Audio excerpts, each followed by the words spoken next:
Do any of you remember what it was like when Prime Video first came out?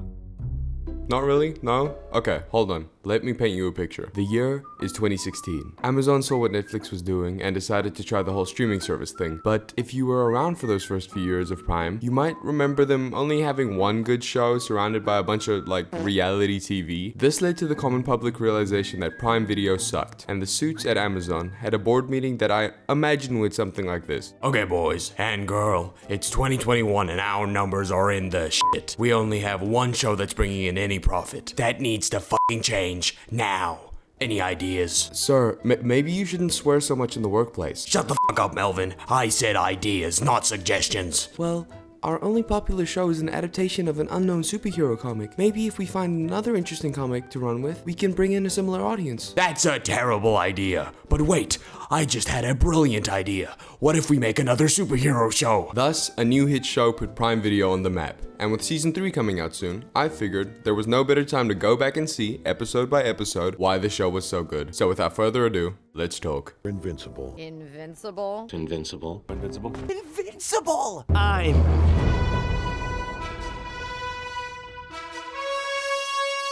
The episode starts with a shot of the White House. And it's under attack.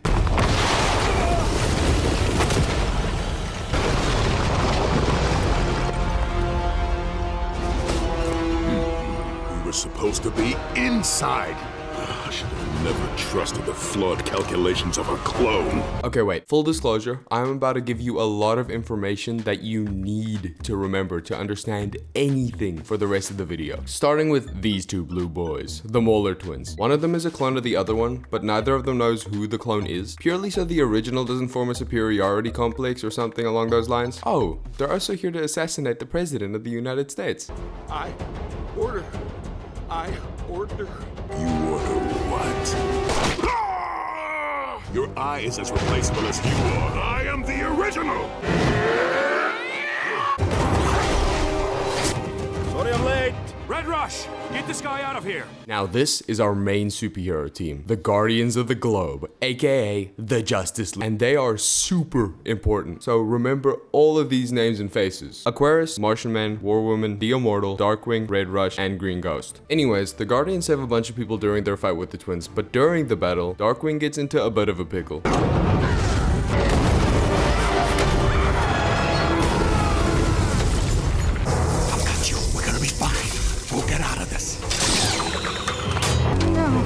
No, what about you?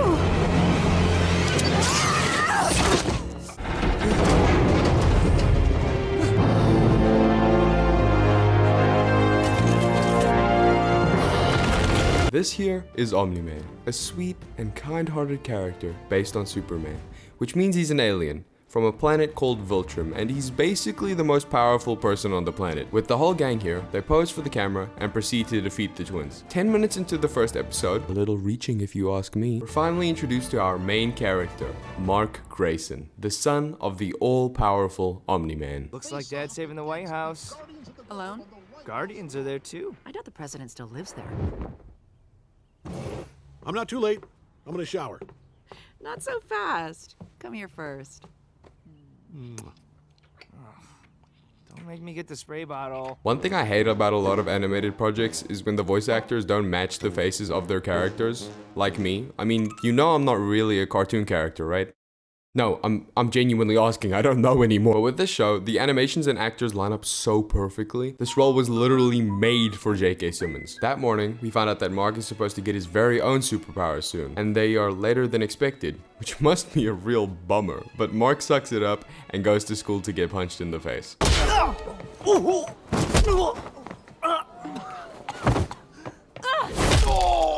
Leave him alone! Yikes, that one is definitely keeping you up at night. Hey, I'm sure you're trying to sleep, but do you remember that one time that one guy did that one thing and you got so embarrassed in front of literally everyone in your entire school, so people started calling you little baby dumb boy for the rest of your high school career? Dear God. After ruining his social life, Mark goes to work and makes quite the discovery at the trash cans round back.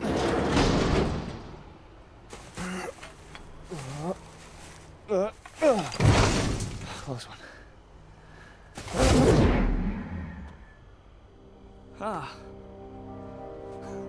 It's about time.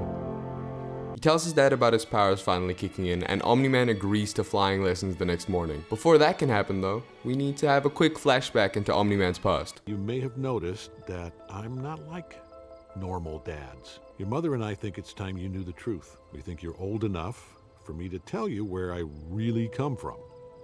Millions of miles from here, out in deep space, is the planet Viltrum.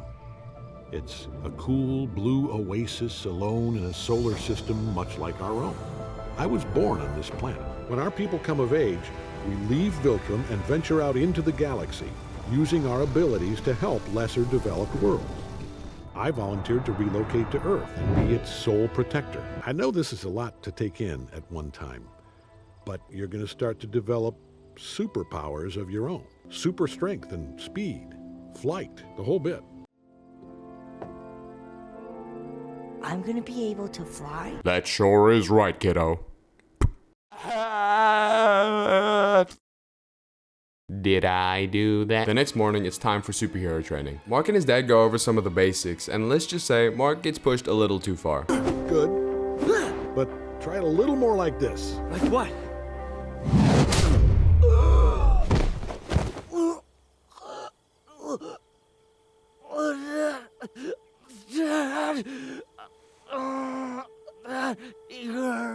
I think the hit from Omni-Man gave Mark a concussion because after clearly finding out he's not ready, he tries to stop a robbery with his powers behind his dad's back. And it goes surprisingly well.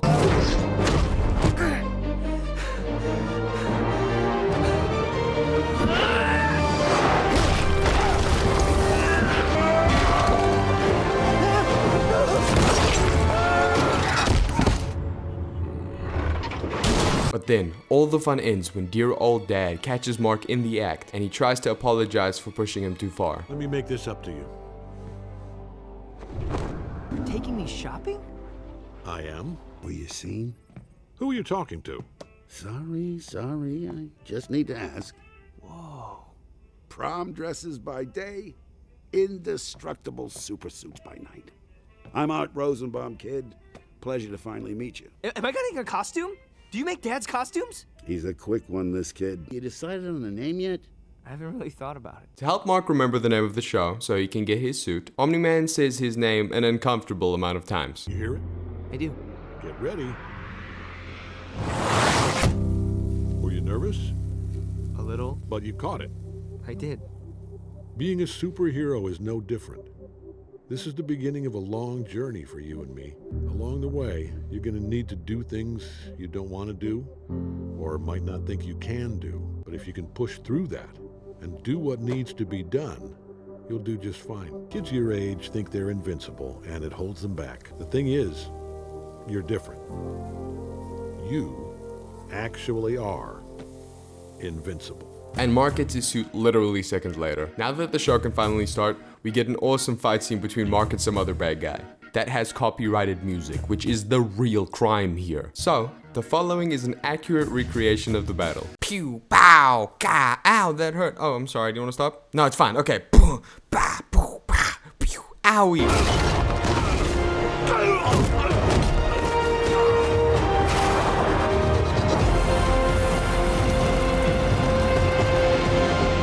Just after that, all of the Guardians get an alert to assemble, and they are greeted with quite the plot twist.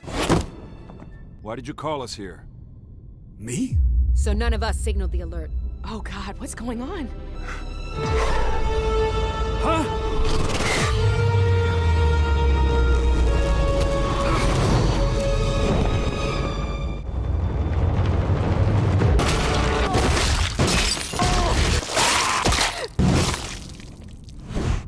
Now that all the Guardians are dead, I can say with some certainty that I think Omni-Man might be the bad guy.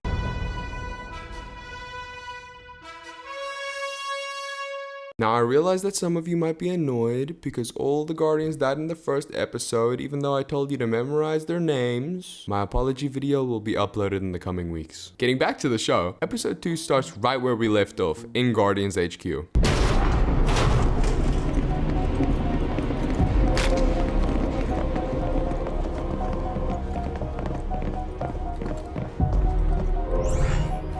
Wouldn't the soldiers stepping on the blood and touching the bodies contaminate the crime scene?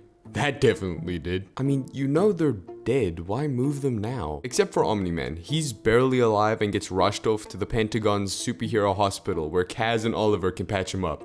That reference probably made like one person laugh, I really hope so. Anyway, this guy right here is Cecil Stedman, the director of the GDA, the Global Defense Agency. In other words, he runs the superhero division under the government. Never seen anything like this.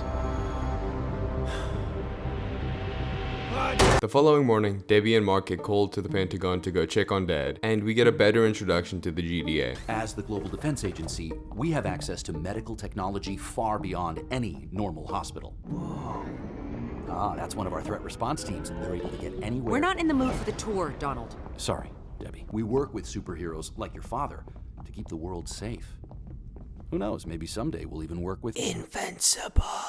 Debbie insists on being by Nolan's side while he's in the hospital because she doesn't trust them medical doctors or whatever. Conveniently before Mark leaves, he overhears Cecil talking about a crime currently happening in the city, and with the Guardians gone, it's up to Mark to step in. Mark gets there to find out that the emergency was an alien invasion, and to summarize, Mark gets stage fright, he saves an old lady, barely, fights some aliens, barely, and rips up this guy's face. But while Mark is down on his luck, another superhero team jumps in for support. Teen Team. And fortunately, the show introduces the characters for me, so that saved about an hour of editing for this video. Eve, 2.5 seconds after this sentence, 3 enemy tanks will align 50 degrees to your right. I got it.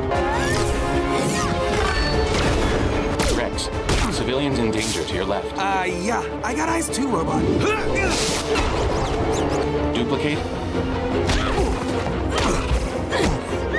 Keep doing what you are doing. Teen Team finds out quickly why the show isn't named after them, but before they can get incinerated, the aliens start rapidly aging and run away back through their portal. The day after the battle, Mark is back at school being all depressed because his dad's in the hospital and he watched a bunch of people die or something attention-seeking like that, when he realizes that the popular girl at school looks a little familiar. Okay, Mark, this can go one of two ways, and from lived experience, I will show you a simulation of the most likely outcome. Hey Eve, I couldn't help but notice you from across the hall, and I was wondering if you had any plans for Saturday night. You see, I've admired you from afar for many years, and I dreamed of our courtship for so long. So, if you'll give me a chance, I promise I can treat you right. Ew. Oh yeah, sure, April Fools. Isn't it November? I was just kidding. Ew, yeah. Could you imagine if... Okay, catch you on the flippity flop. Cecil, can you please get out of my video? I still have 6 more episodes to get through and you're cluttering my script with your stupid skits. Get out of here. Anyway, Mark talks to Eve and she invites him to go meet the rest of Teen Team at their headquarters. But before that, back at the B-plot, we meet Damien Darkblood, a demon detective who is investigating the murders of the Guardians. 7 superheroes murdered. Strongest man on the planet almost dead. No suspects. No leads. How does he... I don't know. Demon magic or something. If you're asking if we need your help... Wasn't asking. He doesn't exactly work for the GDA, but Cecil seems to trust him enough to do his investigation. Fine. Knock yourself out. Help us solve the case, oh great horned Holmes. Sir, are you sure? Hey, you got a problem with a demon? Thought you were an atheist, Donald. Theoretically. At Teen Team's lair, we found out 2 very important things. Number 1, the aliens come from a different dimension with a faster time stream, so when they got to Earth they started aging rapidly because seconds for us is days for them. And number 2, Rexplode is an enormous asshole for no reason. Also, he's dating Eve, which sucks, because Mark very clearly likes Eve. The next day, again, it seems like a lot of days are going by in this episode, but the next day, the aliens are back again, and now they have bracelets, which are both fashionable and protect them against the temporal rate of the Earth. Also, it might be relevant to mention that they're being led by the guy whose face got messed up by Mark, so there's that.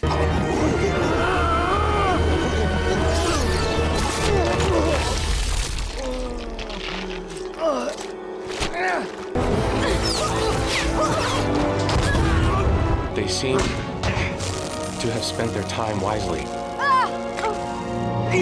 Mark goes absolutely crazy when Eve almost dies. He saves everyone, then proceeds to worsen the permanent scar on the alien guy's face. They run away again, and Mark gets a call telling him that his dad is finally out of his mini coma. Hey, son. Dad! Ow! Ribs. Careful. You're going to put him in a coma again. Mom says you've been keeping the planet safe for me. Mom's exaggerating. Tell me everything. Hey, I need my costume back. I don't care how torn up it is. It's classified, and I want it back. Well, that was a little weird. Kind of out of character for old Nolan. Nolan's Omni-Man, by the way. It's almost like he killed the Guardians. I'm kidding. We all know he would never do something like that. Literally the second they get home, Cecil sends Mark up to space to fight some other alien named Alan. They squabble for a bit, but Mark quickly finds out that the whole thing is a huge misunderstanding, and Alan is actually a pretty cool guy. Well, I don't know what to tell you, man. Your planet signed up for the program. See? Request from Urath for evaluation. Urath? This is Earth! Earth. Yes! Not Urath. No! Is that with an E or a U? E! Well, thanks for letting me know. I'm Alan, by the way. Invincible. Oh, yeah? Little optimistic, isn't it? Yeah, I know. I just fought you and I think you're quite vincible. Back on Earth, Cecil runs through Nolan's story one more time. It's almost like he's suspicious of Omni-Man? But that would be crazy, right? The next day, again? No, that can't be right. This is like the 4th time. Oh, that's so dumb. Whatever, Mark gets pinned up against the wall by his bully, and the bully gives Mark Amber's phone number. Remember Amber? This girl? He does this because she's blackmailing him with some pictures. Eyebrows, eyebrows. And she told him she'd delete them if he did this one stupid thing. So Mark takes the number and gets a phone call. The aliens are back. Again.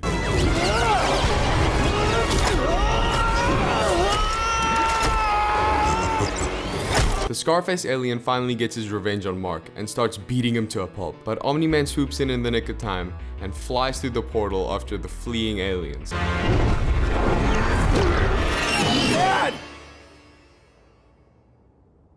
Oh, whoa, whoa, whoa.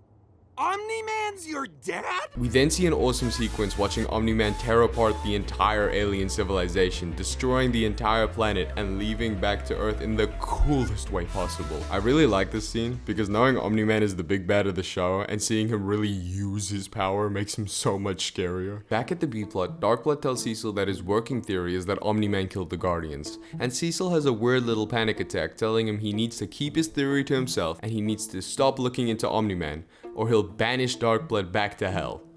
A bit dramatic, Cecil, but you do you, I guess.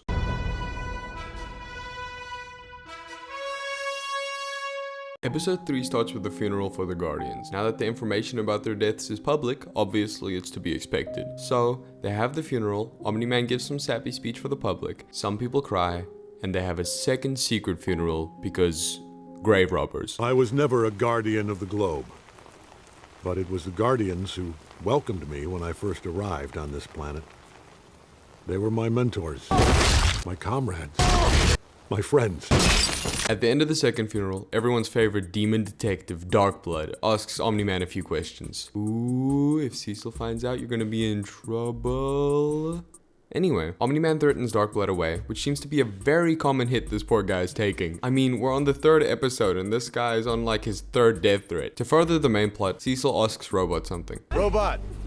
You know, for a bunch of computer code, you run a main superhero team. Thank you, Cecil. That means a lot coming from you. I know you've always been independent, but I want you to come work for the GDA and build me a new Guardians of the Globe. The only person that you will answer to is me. Back at the Grayson's house, we watch Mark awkwardly ask Amber out. Does anyone remember Amber? The girl he saved pre-superpowers from that bully guy? Or not saved? More like took a hit to the gut like a weak, frail boy. Something relevant to just quickly mention is that Donald, Cecil's right-hand man, is keeping tabs on our main family, Mark, Debbie, and Nolan, just in case Omni-Man actually, definitely, is the bad guy. Back to my original point, Mark and Amber plan a little study date. A study date?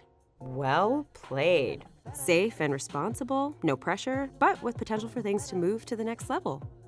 Smooth. Back on Eve's side of things, we see her go to Teen Team HQ, where she catches Duplicate and Rex getting frisky. But I thought Eve and Rex were dating.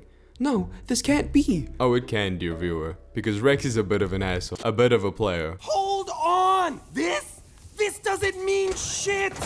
They're not even the real Kate!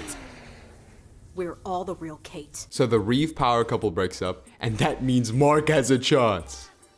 Alright, Amber, This is awkward. The next scene is a tournament set up by Robot to decide who the new Guardians of the Globe will be. Heroes from across the country have entered, and we get to see some awesome battles between characters we do and don't know. The members who get drafted are Black Samson, electric powers, Duplicate, multiplying abilities, Shrinking Ray, Rexplode, blows up stuff, and Monster Girl. Now, Monster Girl's powers are kinda hard to explain. Thankfully, Rex was being a dick again, so we get a full-on demonstration. Somebody ought to teach you some motherfucking what the Guess you missed my tryout.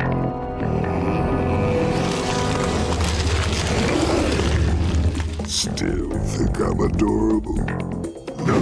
Please stop. This is hardly constructive. You tell him, Robot. Adam Eve also makes the team, but she refuses because Rex. She tells Mark what happened, and Mark leaves for his date with Amber. The date starts off pretty well, but Cecil completely breaks bro code by making Mark go on a mission while Amber is in the bathroom. When the world needs you, you answer your goddamn phone. Don't worry, she hasn't flushed yet. I don't even work for you. And you never will. Not unless you show a little respect and decide if you want to be a superhero or not. Right now? Yes, Mark, right now. Okay, yes. I want to help. Rogue supervillain. Public in danger. Eve's already en route. Here, so we can talk on the go. Eve's gonna be there? Or did that just sweeten the deal? So while Omni-Man is fighting a kaiju on the other side of the planet, Mark and Eve go to Mount Rushmore to deal with Doc Seismic, who is not important at all, but something to note is how breathtakingly this fight scene is animated.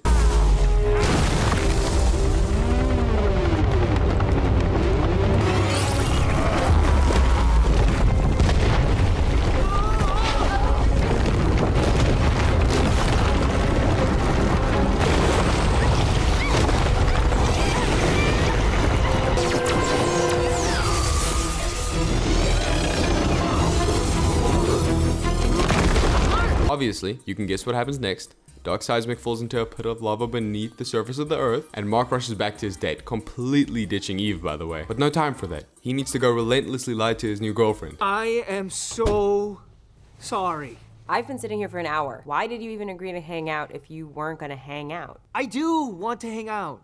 I just didn't think that... Could've fooled me. You didn't even know I existed until I stood up to Todd. For the record, Todd kicked your ass. I've had guys throw punches for me before, but you're the first one who stood there and took them. Across the planet, we see Donald take the kaiju that Omni-Man fought and put it in storage. It's still alive, and Cecil saw it actually put up a fight against Omni-Man. It looks like Dark Blood speculation is starting to get to him. Taking a massive shift in tone, do you remember the Molar twins from episode 1? The ones, the clone, and they don't know which one, so they share the cute little back and forth? Well, they're in a maximum security prison after episode 1's defeat, but not for long, because a mysterious figure is helping them escape. They make it to the surface, because they were underground apparently, and one of them murders the other one to escape a death laser. I'd say I'll miss you, brother.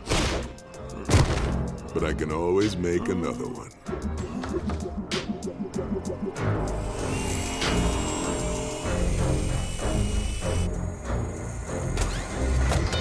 So, give me an update. You get my team ready for the deep end yet? We still have work to do, but I feel confident in the progress we've made today. Oh my gosh, it's Robot. Is he a bad guy? What could this mean? Well, that's where the episode ends, so too bad. In a little post-credit scene, Darkblood confronts Debbie with his Omni-Man killed the Guardians of the Globe theory, and she gets all defensive like, my husband isn't a murderer, and he's all like, yeah, he is. Before they finish talking, Nolan enters the room and Darkblood disappears before he's spotted. Unfortunately, Nolan notices cold air in his exhale, which, if I haven't mentioned before, is an indication that Darkblood's nearby.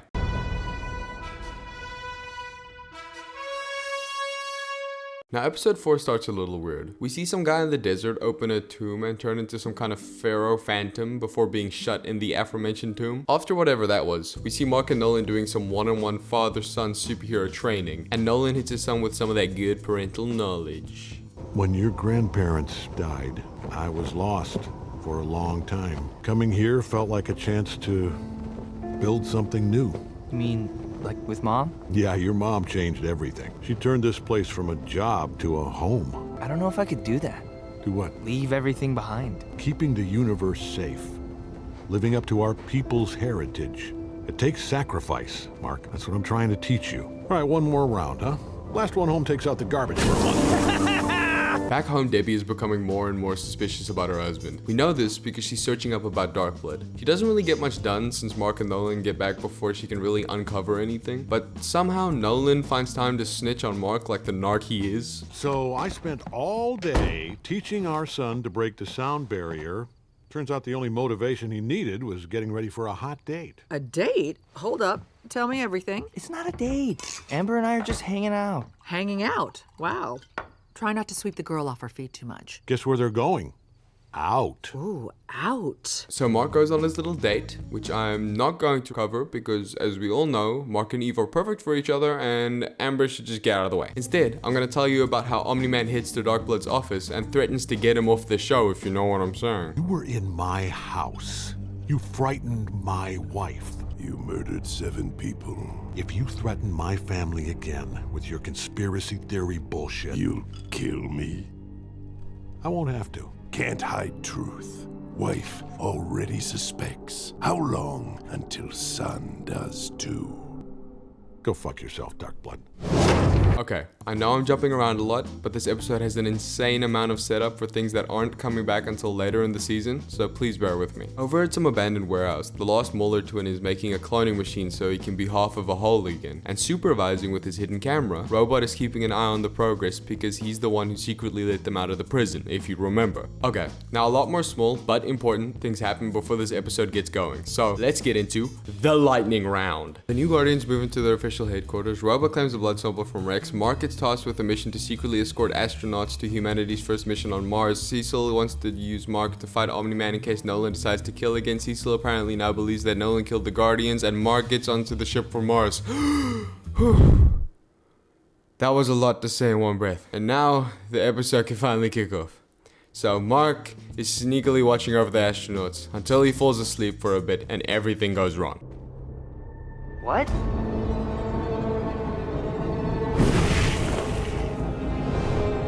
Shit! Oh, come on, Mark. You had one job. You're a superhero. You could be doing way worse missions, but all you had to do is babysit some dumb adults, and somehow you messed that up. My guy, I don't know if you're cut out for this gig. Back on Earth, Nolan and Debbie are having a date in Italy, and Omni-Man shows off his greatest superpower: lying. I don't know if it's what happened to the Guardians or Mark or if it's just us, but I feel like I'm standing on the edge of a cliff, and I'm the only one of us who can't fly. I haven't been honest with you, Debbie. He tells her some excuse to explain away the murder allegations coming his way, and Debbie completely buys into it. Back at the Graysons' household, Darkblood is snooping around for clues, and Cecil catches him, well, red-handed. Checking up with Mark, he is doing just fine on his search for the lost astronauts.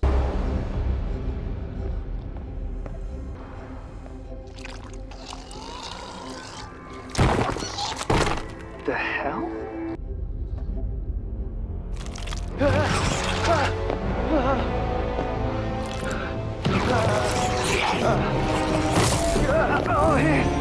not move. The Martians tell Mark that they shouldn't be on this planet, and he explains that it was all a misunderstanding, but the Martians are not having that because of those squiddy things from earlier. Well, it turns out that they're a planet-destroying hive mind race called the Sesquids, and they need a host, ideally human, to inflict their wrath. That means that the humans can't leave and must be executed right away. Now, as you can imagine, this is not the outcome that Mark hoped for because he was kinda supposed to keep them from dying.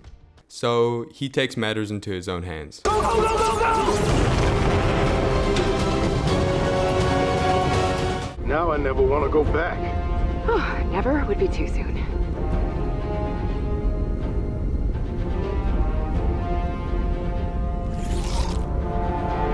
Oh, did you see that? That might be important later. I don't know. If I were you, I'd make a mental note of that maybe. But FYI, the actual astronaut is still on Mars and the Sesquid apocalypse is underway. But who cares about that? Let's go see what Darkblood and Cecil are up to. Never thought you'd be the one to protect him. See? That's the problem with demons. You only see good and evil, black and white. Well, I need to keep things gray until I can figure out why Nolan killed the Guardians and how to stop it. Say I'd see you in hell, but there's a worse place waiting for you.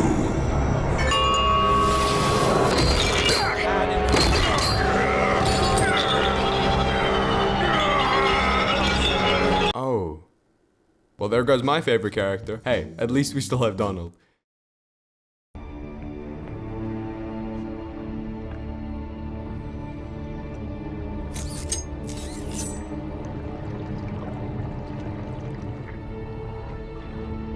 Finally, Phase 1 begins. To finish off the episode, we found out that robot isn't actually a robot, but rather a bad CGI model of the Boss Baby. You know, there were hundreds of jokes I had written down for this reveal, but most of them would get me kicked off YouTube. So let's just stick with Ugly Boss Baby, yeah?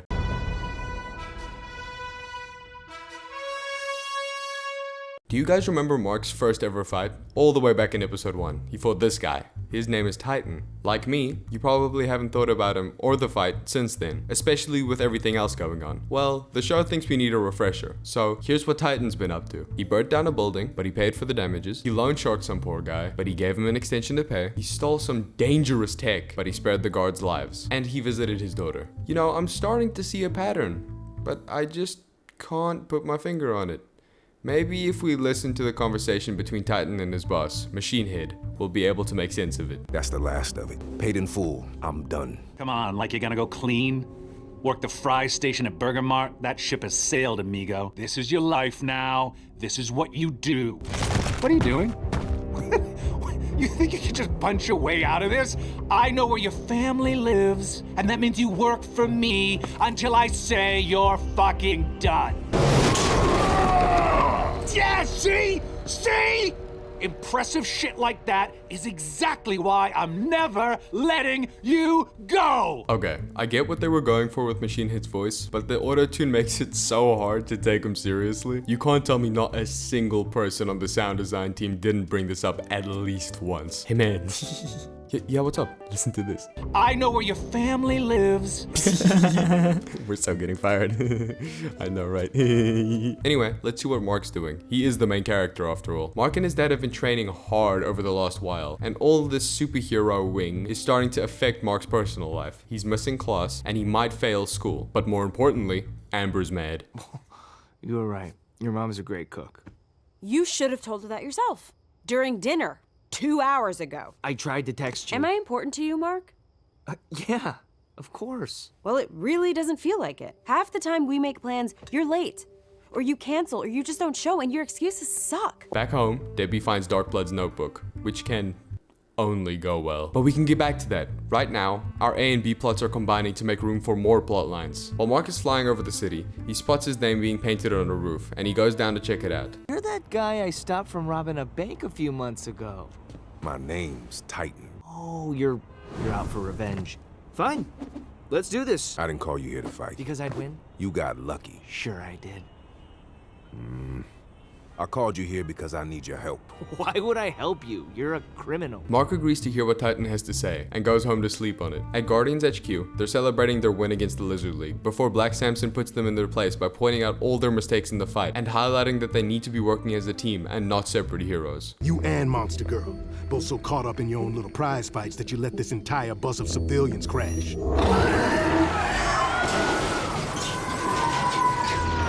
It had kids on it, man. What were we supposed to do? You pop the tires on the bus, blow that concrete to gravel to slow it down, so Monster Girl can stop. I don't know about you, but I am not in the mood for a lecture. So let's go look at one of our other plot lines.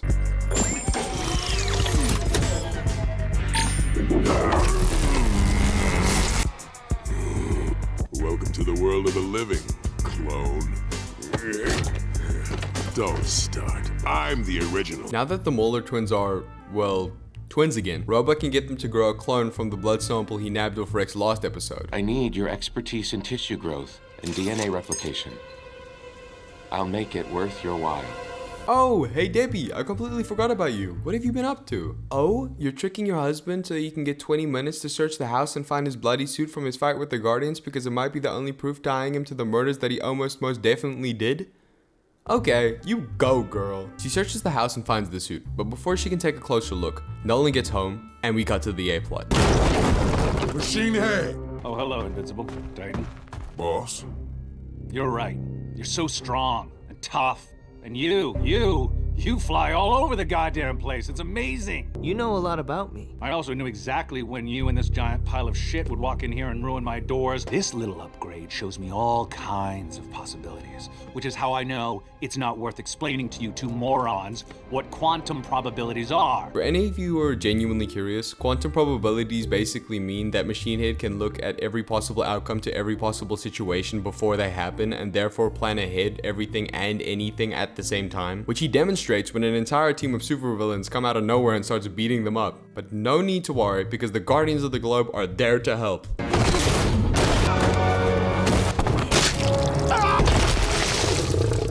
Never mind.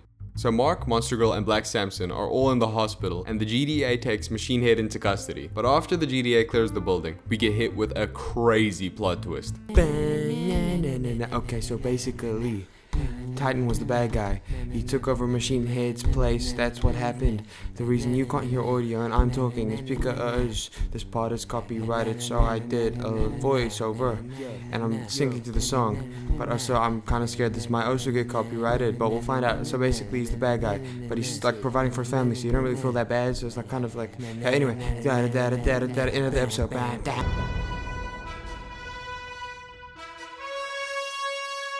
The episode starts on a college campus where a frat guy is hitting on some girls before getting kidnapped by a masked figure. Hey! Let me up, asshole! If this is some joke or some weird sex shit, my dad's gonna sue you into the Stone Age. Oh, Jesus! Oh shit!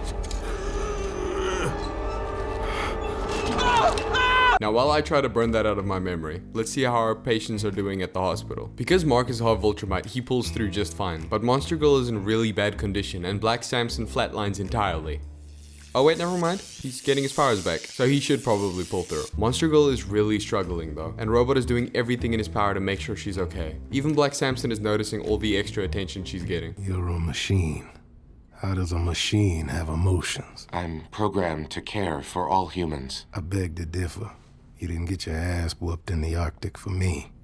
You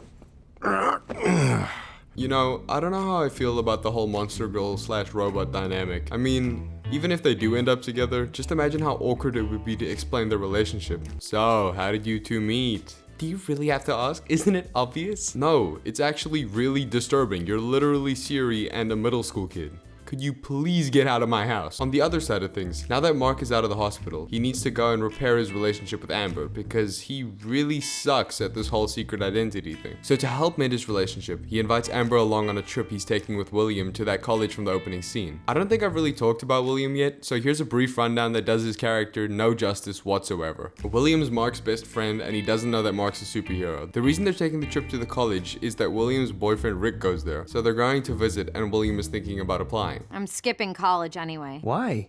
Your grades are way better than mine. When I was at the community center with Amber, something clicked for me. I think I can help more people by just helping them, you know? I can irrigate deserts, bring food to the starving, you know, make a real difference. You tell him, Eve. You know, I prefer you much over Amber. It's only a matter of time. But before that, Debbie needs to set some ground rules for the college trip and make sure these teenage hooligans don't cause any trouble, see? Okay, be careful. Don't have too much fun. No drinking, no drugs, and no sex. Speaking of Debbie, now that she knows her husband killed a group of beloved superheroes, you can understand that she might be a little on edge. I mean, like that makes sense. Like that's an understandable reaction. Nolan checks the spot where he stashed his bloody suit from the night of the murders, just to find it missing. Later, Art and Debbie are talking and we find out that she gave the suit to Art to see if Nolan really is guilty. Okay, this only proves Nolan and the Guardians fought. Maybe they attacked him first. Maybe. But there's also this. This is the oldest blood on the suit. Nolan struck first. FYI, Nolan is listening in on this entire conversation. Over at the college, the gang are just arriving, and Rick gives them a bit of a tour of the campus. They even get to sit in on a lecture before being rudely interrupted by some know-it-all student, and Rick is not having it. What's your problem, Sinclair? You're impressive, Rick. Muscular, assertive, classic alpha male. Hey, don't say those compliments. We all know that that's the bad guy from the opening scene, right? I just want to make sure that we're all on the same page. This is the guy who was doing the experiments at the beginning of the episode. D.A. Sinclair. This isn't gonna stop Mark from having the perfect day with Amber though. They do a bunch of cute couple stuff, excuse me, and then Mark finally pops the question. No, not marriage, you idiot. About going to college together. I just asked if we were on the same page, come on. This is what I want. You and me here, together. Okay. Really?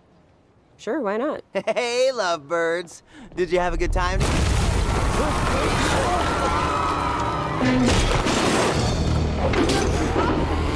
Oh! What the hell is that? That William is the frat guy from the opening scene. People start evacuating and Mark sneaks off to get into his super suit. But when he swoops in to save the day, William noticed something a bit familiar about the hero. Mark, run! Mark fights the thing, but it actually puts up a pretty good fight before it looks at its reflection, becomes self-aware, and... how do I put this lightly? Exits stage left.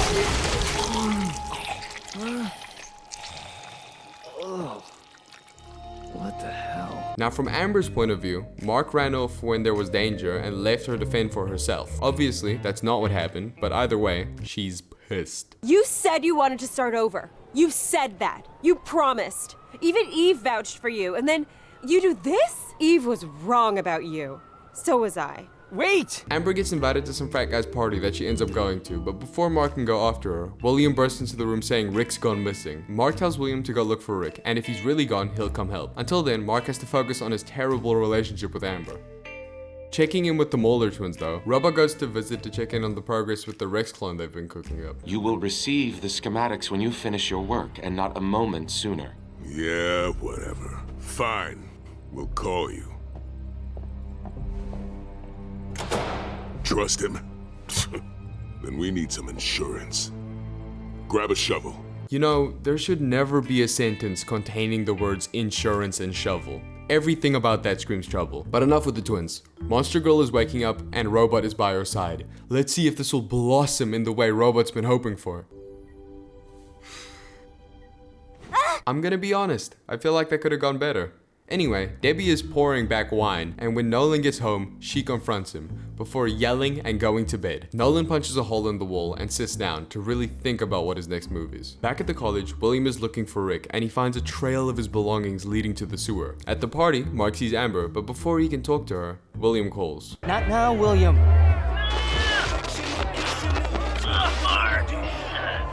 I can't hear you. I'll see you back at Rick's dorm. Mark rushes through the sewers and gets his butt kicked by the robot creatures. In the fight, one of the henchmen's masks come off to reveal Rick. William tries to snap Rick out of it, but it doesn't work. Until... We had sex by the water! It was the best thing that ever happened to me! Oh, that's that personal? They defeat the creatures and Mark smacks some sense into D.A. Sinclair, because it's wrong to mutilate humans. Oh no, Mark. You did the thing you were telling Sinclair not to do. Luckily, Cecil took him into custody before Mark got another go at him. William is heartbroken about Rick, and Mark and Amber are both sad about their lives. Except for Eve, she's the only one going to bed happy. She left her parents, dropped out of school, built herself an awesome treehouse cabana, and even helped a lot of people. So, all is pretty chill on her side of the world. Weirdly, Eve has gotten the most character development in this episode, and she got less screen time than Amber, which I think is kind of hilarious.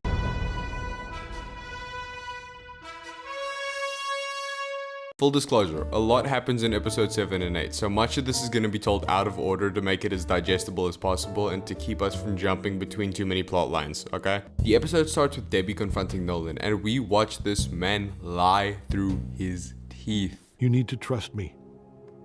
If you can do that, we'll be okay.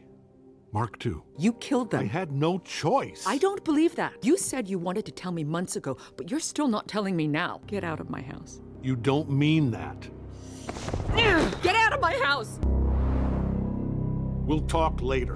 Nolan leaves angry, and Donald brings Debbie to the Pentagon where Cecil is keeping tabs on Omni-Man. While this is happening, Mark tries winning Amber back one last time by telling her he's a superhero, instead of the much better alternative, Eve. Luckily though, she hits him with the I know you're a superhero. and breaks up with him anyway. Let's just say their relationship might not be in...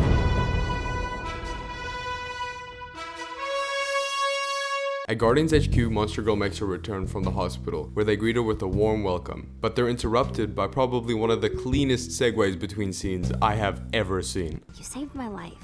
Of course. I would never let you die. Die. Die. Die. Die. Die. Die. Die. Die. Die. Die. Die. Die. My apologies. A small programming error, soon to be fixed. Phillips head screwdriver. Oh my god. Can I get another The twins help Robot into his new body, and he changes his name to Rudy. This name is fitting, because he rudely betrays the twins immediately and tries to take them to prison. But before Rudy gets the chance, he's called to Guardians HQ due to a world-ending emergency. Debbie, good, we need to talk about Nolan killed the Guardians of the Globe. I know. How could you know and not tell me? I couldn't risk Nolan finding out we knew. Not until we figured out what he was doing and how to stop him. We failed on both those counts, by the way. Can we talk about how Cecil absolutely tanked that slap? Like, goddamn Cecil, why do you need the heroes? You can body Omni-Man yourself. Cecil explains that Mark is probably the only person on the planet who can stop his dad, and that when it comes down to it, he doesn't actually know if Mark would be on their side. Well, Omni-Man is explaining everything to Mark right now, so why don't we just go see how he reacts? Mark, I killed the Guardians of the Globe. Wait, before you say anything, just remember, you're my son, and I love you and your mother more than... What am I doing? Hey Nolan, buddy, apology lesson number 1. If you want to apologize to someone, maybe make sure they're actually there to hear it. Or maybe anyone is around to hear it. The peak of a mountain isn't gonna cut it, but after listening to my educated advice, Nolan heads home to find Mark. But his spider senses tingle and he straight up murders all the guards in the house before discovering the surveillance building across the street. But this doesn't really carry much weight. I mean, the only people in that house are some guards, some scientists, and Donald!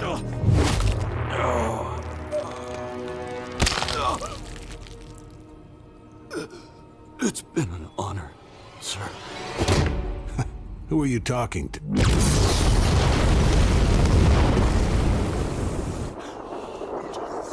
The honor was all mine. I'm okay. I need a second. Donald, why? Back at Guardians HQ, Rudy finally makes his debut to the team. You all know me as Robot, but my... Or whatever. Doesn't even matter anymore now that Donald's gone. Cecil realizes that Nolan is headed towards Mark, who's flying around with Eve, and he needs to try and buy time. Unfortunately, the combination of the evil cyborg from episode 6 and 2 hits from a $1 billion satellite laser only give him a nosebleed.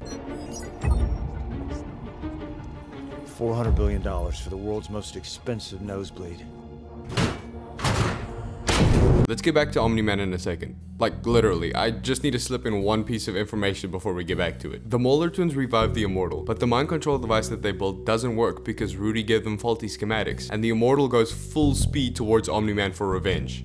And then Cecil sends a kaiju to fight Nolan. Sorry, I had no good way to transition into this scene.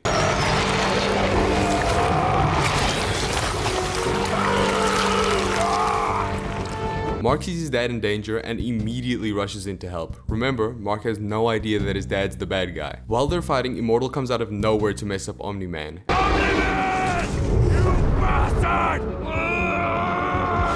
And during their fight, Mark defeats the kaiju, which gives Immortal the chance to exact revenge for his fallen team. He will make them proud. He will honor their names. Bro lost in 2 seconds.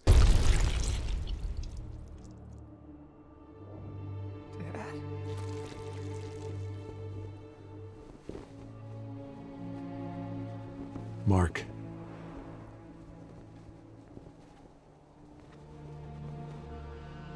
We need to talk.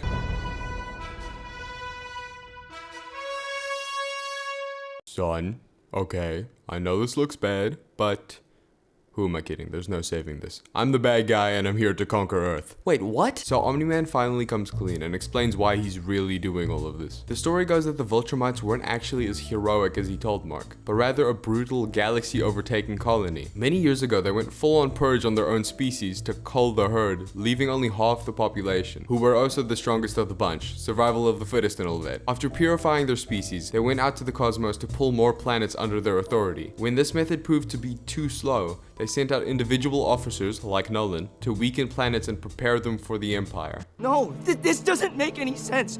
You love me. You love Mom. I know you do. Nope. A lot of this is just gonna be me justifying Mark and Nolan's separate perspectives, since this entire episode is just them throwing hands. Spoilers, my bad. Nolan explains that their species have an unimaginably long lifespan, and that Mark needs to realize that looking at the big picture only proves how none of the people on Earth really matter, and that Viltrum is where he belongs. But then, he fucks it up by comparing Debbie to a pet, and that goes over about as well as you would imagine. A pet? This is the only way, Mark. Don't touch me. This is insane. What do you think is gonna happen? That I'm gonna go enslave my friends for a bunch of aliens I've never met? You don't know what you're saying, and I can't let you interfere. I know exactly what I'm saying. I think we can all tell this isn't gonna be a fair fight, so I'm just gonna throw in some cool scenes and explain why they're cool while throwing in some clips and story here and there. Now Cecil sends in these fighter jets which do literally nothing because Omni-Man eats their missiles like it's brunch before dropping the planes. Mark swoops in and saves the day just in time, and we get to see Mark's impact on people's lives, further supporting his point of view. Like, look at this guy, he seems so nice. I really hope nothing bad ever happens to him. Oh.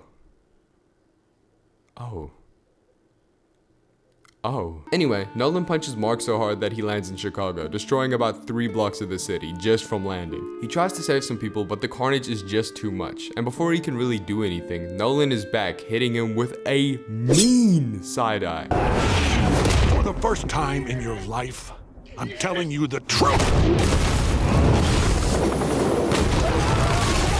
I know I'm condensing this into a joke, but this fight is actual insanity. The voice acting is so powerful and it's backed so well by the visuals. What happens next, in my personal opinion, is the most heavy scene in the show. I'll show it to you first, and then we'll do a deeper dive into why it carries so much baggage. But without further ado, ladies and gentlemen, I present to you the train scene. Maybe this time you'll learn.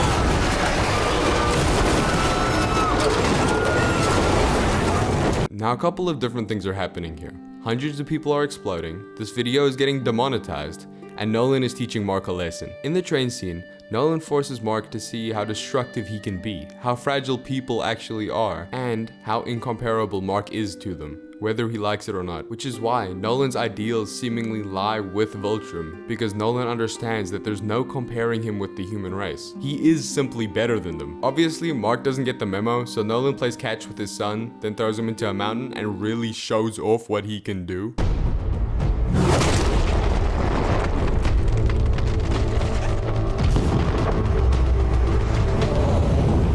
This scene isn't really important, I just think it's an awesome visual. I actually googled to see how much force it would take for a punch to crack a mountain range like that, and I got 2 quadrillion newtons. Here's the math. If someone wants to fact check me on that, I am more to open to it. Nolan throws Mark into another mountain before saying one of his most iconic lines. You want to die for this planet? Fine! What's 17 more years? I can always start again. Make another kid.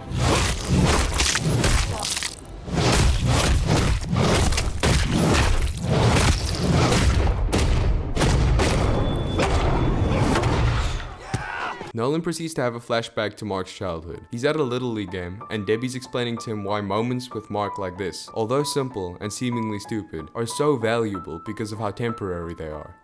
This makes Nolan realize that this same outlook applies to humanity. The fact that it's so fleeting is what makes it so worth protecting. Nolan takes a moment to assess everything he's done. He looks at his son's crippled body, and like any parent with a mustache, blames him for everything. Why did you make me do this? You're fighting so you can watch everyone around you die. Think, Mark, you'll outlast every fragile, insignificant being on this planet. You'll live to see this world crumble to dust and blow away. Everyone and everything you know will be gone. What will you have after 500 years? You, Dad. I still have you.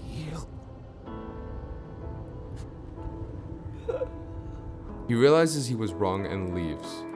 We don't know where to, but he's gone. The GDA brings Mark in, and he heals over the span of 2 weeks in the hospital. When he finally wakes up, Cecil asks to talk. But before that, we need a montage of everyone being sad because like thousands of people died in Chicago or whatever. Oh, so the Moeller twins got arrested by the GDA again? Just thought I'd mention that. Anyway, back to Cecil. The man does not like to be kept waiting. Wait a minute, where are we? Oh, sorry. Lights. We monitored your father until he left our solar system. He didn't change trajectory, so he's going somewhere pretty damn far away. Which means we need a replacement. No, not now, not yet. So Amber and Mark are back together. Yay. Mark, what are you doing? Eve is right there. Anyway, Cecil calls Mark 2 seconds after he said he needs a break to tell him that something is coming from deep space and it could be his dad. Mark flies up in a panic just to realize it's Ellen. Oh, it's just you. Oh, thank heavens. I thought I was too late. I have to warn you. Warn me? When I returned to the Coalition of Planets to tell them I'd been going to Earth instead of Urath, they lost their minds. Earth is off limits. There's a Viltrumite living on your planet. Oh, okay, Ellen, this is kind of awkward, but I know that already. Oh, yeah. So, what are you doing later? Oh, I got plans, yeah. Yeah? Yeah. Cause I just thought we could... No, it's okay. But bye-bye now. Dick. Mark explains everything that happened to Ellen, and Ellen tells him about the plan he and the Coalition of Planets have to throw over the Viltrum Empire, and that he might need Mark's help in the future. He also asks him the question that's on everybody's mind. What's the plan in the meantime? Hold on, Mark. I got this one. Well, I mean, there are the Sesquids, the Moeller twins, those fast-aging aliens that are apparently still alive, Doc Seismic, Titan, the big lion guy, and the army of zombie cyborg soldiers that Cecil is secretly having constructed. Oh, and how could I forget? Finish high school, I guess. Oh, all right, good. Sounds good. What is high school? And that, my friends, is the entirety of Invincible Season 1. Now, did it hold up well? Well, this is the part of the video where I make my closing remark. Let me put it like this. I strongly believe that this show is some of the best superhero media out there. Not only does it have a rich story with likable characters, but visually it carries itself in that classic comic book style, and the voice actors really gave it their all. Episode 8 is my favorite simply because all of the things that makes this show great gets so well showcased, especially in that fight scene. The way Omni-Man hits the side eye, damn! Whether you're watching this video because you're refreshing before the new season, or just didn't have the time to watch the actual show, I still highly recommend it. Even if you're rewatching, I guarantee that you'll enjoy it. And if you don't be scared to shoot a hate comment in my direction. I won't feel it. I mean, I'm in... Okay, jokes aside, I've been working on this video for 2 months and I really need to take a nap. So, have a fantastic rest of your day. Subscribe for more and recommend what you want to see me talk about next. I'll see you later. Now go get some sleep.